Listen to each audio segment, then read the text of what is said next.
ग्रामीण भागामध्ये वारंवार वीज पुरवठा खंडित होत असून शेतकऱ्यांना वीज पुरवठा हा सुरळीत मिळावा यासाठी राष्ट्रवादी शरद पवार पक्षातर्फे आज माजी मंत्री गुलाबराव देवकर यांच्या नेतृत्वात कोंबडी बाजार येथील महावितरण कार्यालयासमोर 1 जुलै रोजी दुपारी 12 वाजता निदर्शनं करण्यात आली।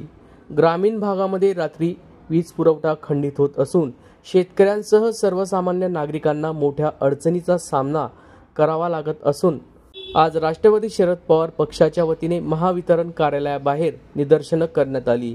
येत्या 15 दिवसात जर शेतकऱ्यांना वीज पुरवठा सुरळीत मिळाला नाही तर तीव्र आंदोलन छेडण्याचा इशारा राष्ट्रवादी शरद पवार पक्षाचे माजी मंत्री गुलाबराव देवकर यांनी या प्रसंगी दिला आहे।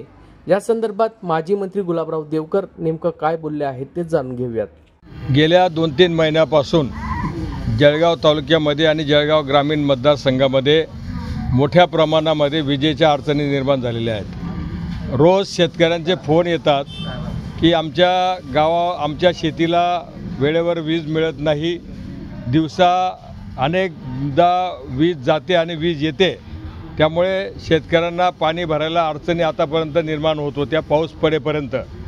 आता पाऊस पडल्यामुळे थोडाफार दिलासा मिळालेला आहे, परंतु दुसरा प्रॉब्लेम असा झालेला आहे, पाऊस जरी पडत असला तरी गावागावांमध्ये विजेचा लपंडाव मोठ्या प्रमाणात सुरू झालेला आहे। 10-15 मिनिटांमध्ये लाईट येते, लाईट जाते आणि लाईट येत असताना पण मोठ्या पॉवरने अचानक येते आणि बरेचशी विजेवर चालणारी यंत्र जी आहेत ती त्या ठिकाणी खराब झालेली आहेत। शेतकऱ्यांचं अतोनात मोठ्या प्रमाणामध्ये नुकसान झालेलं आहे।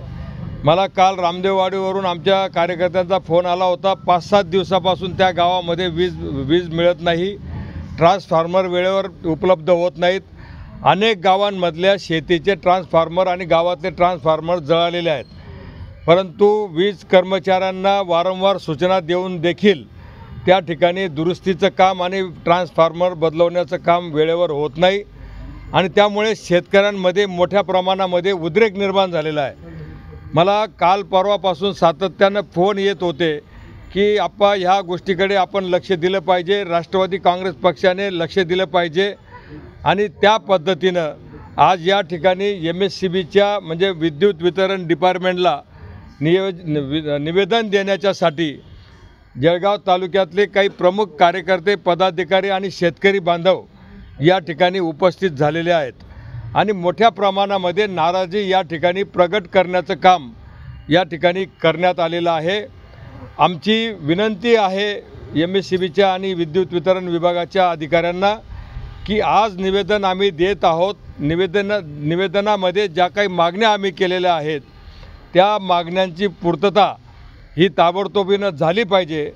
8-10 दिवस आम्ही ह्या गोष्टीची वाट बघू, याची पूर्तता जर नाही झाली तर मोठ्या प्रमाणामध्ये शेतकरी आंदोलन या कार्यालयावरती धडक मोर्चाच्या माध्यमातून करतील आणि म्हणून ती घटना घडू नये याच्यासाठी विद्युत वितरण विभागाने या ठिकाणी ताबडतोबीनं उपाययोजना केली पाहिजे, अशा ह्या मागण्या आमच्या या ठिकाणी आहेत।